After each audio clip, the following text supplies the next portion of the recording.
Bueno, buenos días. En la presentación del día de hoy vamos a hablar de las características clínicas e imagenológicas del carcinosarcoma cervicouterino. La presentación está basada en un paper publicado el día 21 de octubre del año pasado. En la diapositiva dejo la lista de autores implicados en el trabajo y las diferentes dependencias laborales de cada uno. A modo de introducción, podemos decir que el carcinosarcoma, también llamado tumor mulleriano maligno mixto antiguamente, es una entidad bastante rara, cuya incidencia es mayor al 5% de los tumores malignos uterinos. Es altamente maligno, presenta una tasa de supervivencia a 5 años menor al 50% y una tasa de mortalidad mayor al 15%, que es similar a la del carcinoma cervical. Es una patología más frecuente en mujeres en etapa posmenopáusica y vamos a ver que los síntomas pueden ser inespecíficos, como por ejemplo, el principal es el sangrado vaginal, pero también puede cursar con flujo, dolor abdominal y otros. Por lo general, el diagnóstico se suele hacer en estadios tempranos de la patología, pero de todos modos, dada la malignidad, esto no va a afectar el mal pronóstico implicado. Otros datos que podemos tener en cuenta en cuanto a esta entidad es que los pacientes que cursan con carcinosarcoma presentan una elevación del marcador CA 125 y que estos niveles de marcador van a estar proporcionalmente relacionados con el grado de invasión tumoral y van a presentar una relación inversa con el pronóstico del paciente. Es decir, que a mayores niveles del marcador va a haber una mayor invasión tumoral y un peor pronóstico. A lo que es la fecha del trabajo, se vio que hay muy pocos estudios realizados al respecto y que la bibliografía predominante corresponde a presentación o reporte de casos clínicos. En cuanto a lo que son los materiales y métodos, este fue un estudio de carácter retrospectivo en el que se tomaron aquellas pacientes con un diagnóstico confirmado por biopsia o cirugía a partir del julio de 2011 a septiembre del 2020. Esto dio un total de 55 pacientes, de las cuales se excluyeron aquellas pacientes que no contaban con resonancia y o tomografía con contraste, aquellas que tenían patología metastásica y las que habían percibido terapia antitumoral antes de realizarse las imágenes con las que se contaban. Con esto quedó un total de pacientes incluidas de 41, de las cuales 37 tenían carcinosarcoma uterino y 4 carcinosarcoma cervical. Para la valoración de las imágenes se dedicaron 2 radiólogos, uno con 6 y otro con 8 años de experiencia en lo que son imágenes ginecológicas, y cuando no llegaban a un acuerdo, a un consenso en lo que eran los diagnósticos, se consultaba a un tercer radiólogo que tenía 12 años de experiencia en el tema. Dentro de lo que son las imágenes se valoró lo que es la densidad o intensidad de la lesión, la profundidad de la invasión, la afectación de ganglios linfáticos y el peritoneo, el patrón de realce en las fases contrastadas, teniendo en cuenta los realces máximos y mínimos, y también la estadificación. Por otro lado, se tomaron las medidas, el diámetro máximo de la lesión, el máximo anteroposterior también, y el grosor endometrial máximo. En las imágenes, como se vio que los resultados de la biopsia para la realización del diagnóstico es una metodología que lleva demasiado eh, tiempo, lo que retarda el diagnóstico, y ha sucedido que varias veces los resultados son parciales. Se le dio una mayor importancia a lo que son las imágenes en el rol de la realización del diagnóstico. En principio, el uso de la ecografía va a ser de utilidad para lo que es la identificación de la lesión, y por otro lado, lo que son las imágenes transversales, como ser la resonancia y la tomografía, nos van a ser útiles a la hora de lo que es la estadificación, la diferenciación de la lesión y la caracterización más específica de la localización, el tamaño, invasión y vascularización, teniendo en cuenta que la resonancia va a ser siempre el método de primera línea para la detección de la lesión. En cuanto al protocolo de tomografía utilizado, constó de la utilización de 64 detectores, un voltaje pico de 120 kilovolts, un tiempo de rotación de 0,5 segundos. Se administraron de 70 a 100 mililitros de contraste endovenoso a 3 o 3,5 mililitros por segundo y se tomaron en fase arterial y fase venosa a los 10 y 30 segundos respectivamente de la inyección del contraste. De estas imágenes se hicieron también reconstrucciones coronales y sagitales. En cuanto al protocolo de la resonancia, se usó un resonador, en este caso GE de 3 Tesla. Se tomaron planos axiales, sagitales y coronales en T1, axiales y sagitales T2. También se tomaron planos axiales en secuencias de difusión y un lava dinámico que incluyó 8 fases contrastadas, cada una de las cuales tiene una duración de 18 segundos, y se incluyeron también un T1 con contraste coronal en fase tardía y un sagital también a los 2 minutos después de la inyección del contraste. En cuanto a los hallazgos que vamos a encontrar en las imágenes del carcinosarcoma uterino, podemos ver diferentes presentaciones, entre ellas una gran masa que va a ocupar la cavidad endometrial. Por otro lado, también podemos ver pequeñas lesiones de aspecto polipoideo o un engrosamiento endometrial. En general, la lesión se va a presentar con límites mal definidos, una densidad heterogénea en tomografía, y en la resonancia pueden verse predominantemente hipoaisointensos en secuencias T1 e hiperintenso o de intensidad mixta en T2, con una hiperintensidad heterogénea en las secuencias de difusión. En las fases contrastadas, una característica del patrón de realce es que este va a ser leve a moderado y va a ser gradual y continuo, es decir, que en las fases tardías va a presentar realce y no un lavado del contraste. Se pueden describir tres tipos de patrón de presentación de la lesión. El primero de ellos es un tejido sólido puro, que va a ser una lesión heterogénea, como dijimos, un realce gradual moderado persistente. Otro tipo de presentación van a ser los componentes predominantemente quísticos, que pueden llegar a no verse en la tomografía, dado que su contenido es mucinoso altamente complejo. Entonces en una tomografía sin contraste podemos no llegar a ver la lesión, pero ya en las fases contrastadas vamos a poder describir el realce del componente sólido, tanto periférico como central, de estas lesiones. Y por último, podemos ver también un patrón que se llama componentes de cápsula pequeña, que se describe por la presencia de múltiples áreas quísticas, generalmente pequeñas, redondeadas, o también pueden ser irregulares, que van a estar dentro del tumor. También van a presentar límites poco definidos respecto al tejido sólido que acompaña la lesión. Y respecto a lo que es la porción sólida de la masa tumoral, vamos a ver de nuevo un realce leve y gradual a la aplicación del contraste. En las imágenes que estamos viendo tenemos un ejemplo de un carcinosarcoma uterino, en este caso de componente quístico, en una paciente de 53 años.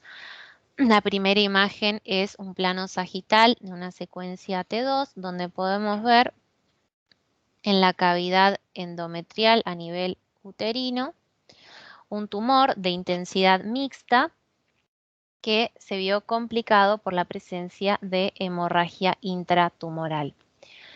En la segunda imagen tenemos un plano sagital en secuencia T1 con contraste, en la que podemos ver el realce de las partes sólidas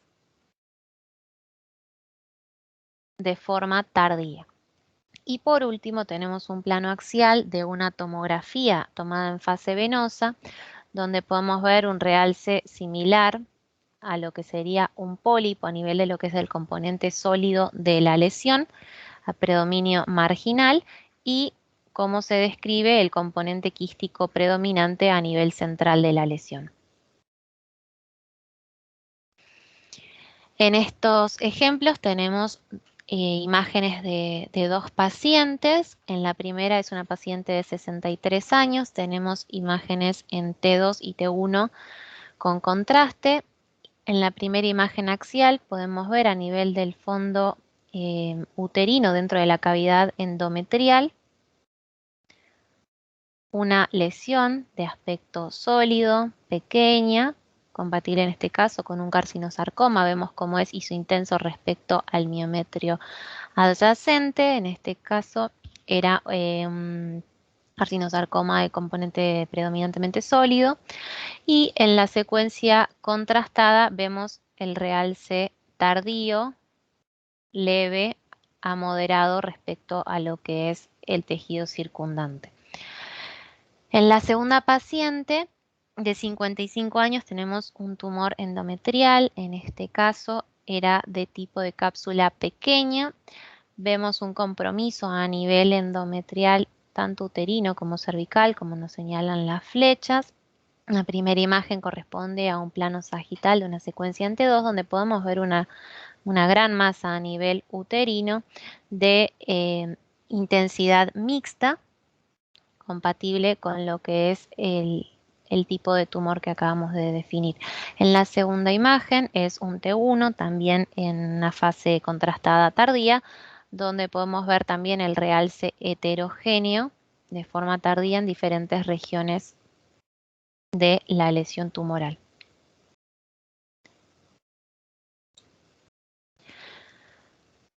Estas 4 imágenes corresponden a 4 pacientes diferentes. Las 3 primeras corresponden a una lesión de tipo cápsula pequeña y la última a una paciente con un tumor de tipo componente mayormente quístico.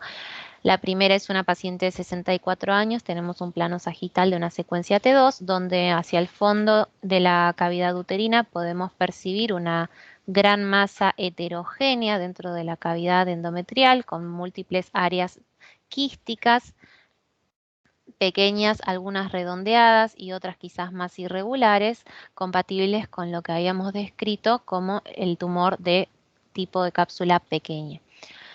En la segunda imagen, la paciente de 66 años, vemos un plano sagital también en una secuencia T2, de nuevo hacia la cavidad uterina en toda su extensión.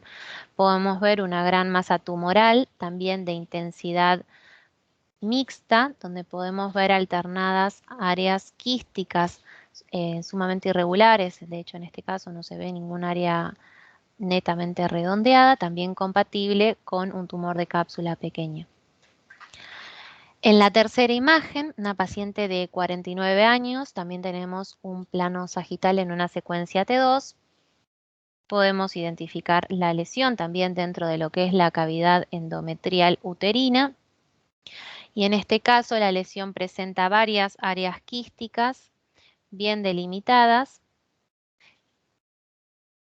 las cuales también fueron en este caso compatibles con un tumor de cápsula pequeña.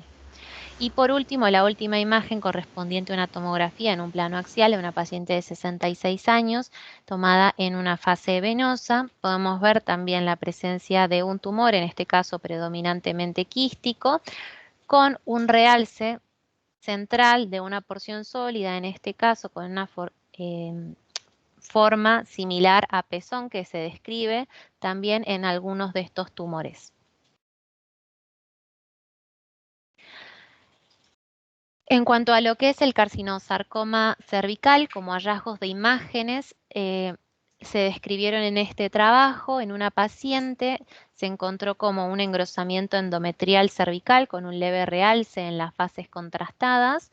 Y por otro lado, en 3 de las 4 pacientes que habían presentado la patología a nivel cervical, la entidad se presentó como una masa a nivel cervical con componentes tanto quísticos como sólidos y un realce heterogéneo en las fases contrastadas.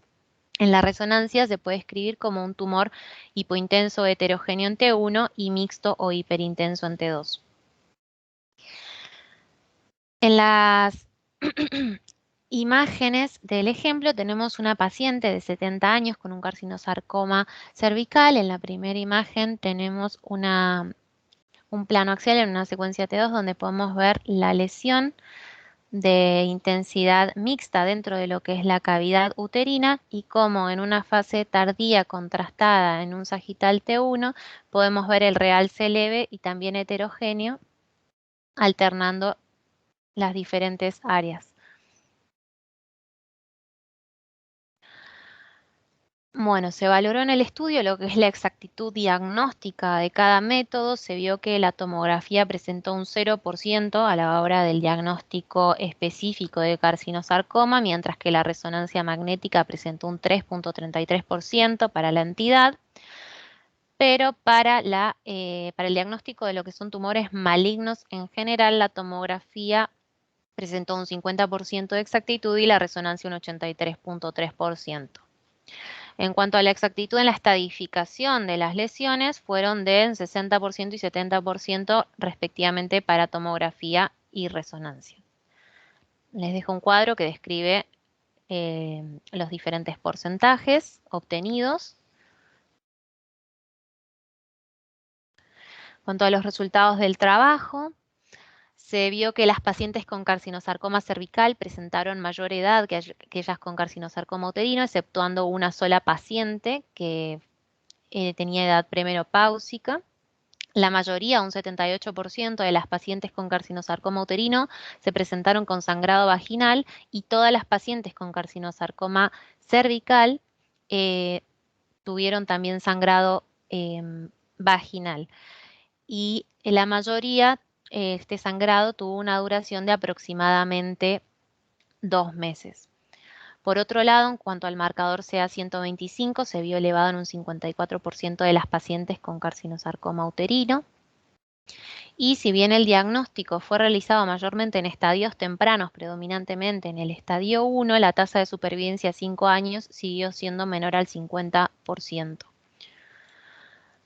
Se vio también que aquellas lesiones con un grado de necrosis mayor al 10% de toda la lesión presentaron un peor pronóstico, y también que el hecho de percibir una alteración sobre la línea de unión miometrio-endometrial o sobre la íntima, sumando a la restricción en secuencias de difusión, implicó el diagnóstico más probable de una lesión maligna, descartando lo que son diagnósticos diferenciales posibles benignos, como por ejemplo un pólipo.